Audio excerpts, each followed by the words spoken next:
In the sun-drenched suburb of Elmridge, where trimmed hedges lined every street and the loudest noise came from sprinklers ticking on a Sunday morning, the townsfolk took comfort in normalcy. At the heart of this sleepy town stood Lincoln High School, a brick and glass institution that had seen 3 generations of graduates walk its waxed halls. And at its heart, the most beloved fixture wasn't a statue or a trophy, but Mr. Caldwell. Mr. Robert Caldwell taught English literature. He wore Argyle sweaters and quoted Keats with a twinkle in his eye. Students said he had a knack for making even Beowulf feel exciting. Parents adored him. Colleagues trusted him.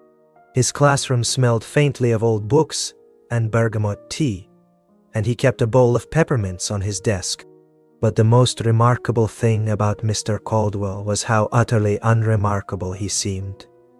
Pleasant, patient, invisible in the way only truly dangerous people can be. When Ashley Mendez went missing in early October, people assumed she ran away. Her Instagram had grown erratic, cryptic captions, black and white photos. It was easier to believe she was troubled than to admit something darker might be at play. A week later, Jordan Patel disappeared on the walk home from drama rehearsal. The panic settled in. Flyers littered the streets. Police cars began circling school grounds more frequently. Morning announcements began with solemn calls for information.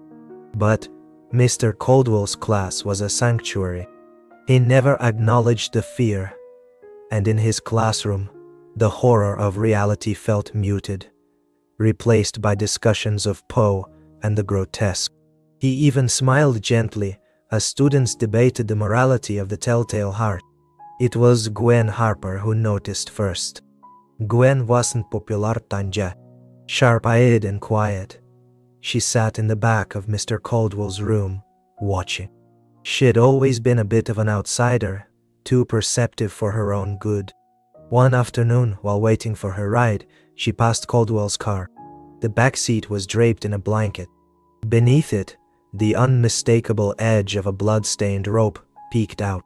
She blinked, and it was gone, tucked neatly away by the time she circled back.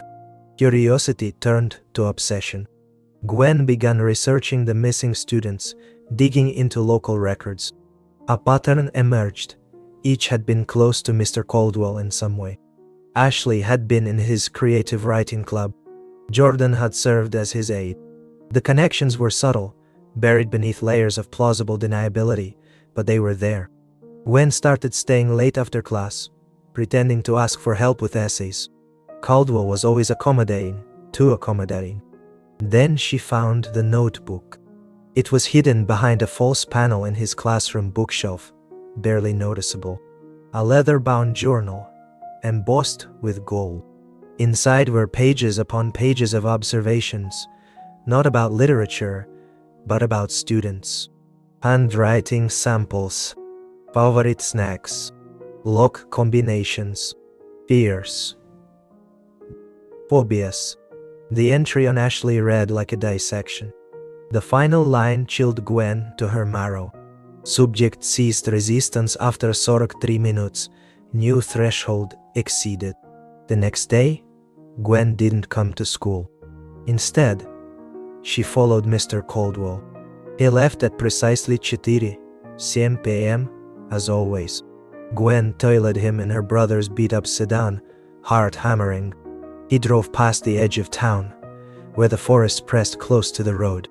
Eventually, he turned down an old logging path, barely visible from the main street. Gwen parked and followed on foot. The cabin was small, rotting, swallowed by trees. A quiet room, hidden from the world. She approached carefully, peering through a cracked window. Inside, she saw shelves of labeled jars. Hair, nails, teeth. A wall covered in Polaroids of students, some laughing, some crying.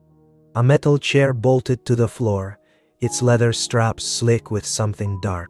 And standing in the middle, Mr. Caldwell, peeling off his sweater with methodical precision.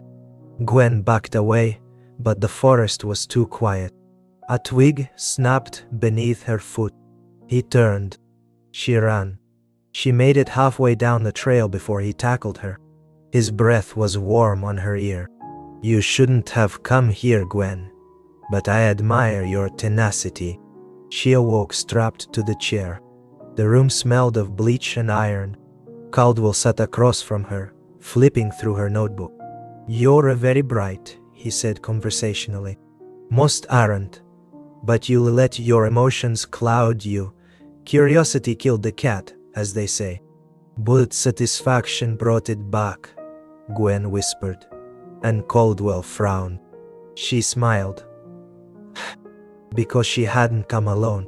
From the floorboards above came a crash, the sound of boots, shouting, the metallic roar of a gun cocking. Gwen's voice recorder had transmitted everything. Her brother, an off-duty cop, had listened. She had always known she might not make it out, but she'd planned for that. Mr. Caldwell lunged at her in a final feral rage, just as the door burst open. In the aftermath, the town unraveled. 22 confirmed victims, spoiler. A double life so intricately constructed it had taken years to unravel. Mr. Caldwell never spoke again after his arrest. He simply smiled, like he knew something no one else did. Then, 3 weeks after his death in custody, a suicide, they said, students began receiving letters, typed, nor a return address, each one bearing a different name, each one signed with a familiar looping flourish. "See you sooner."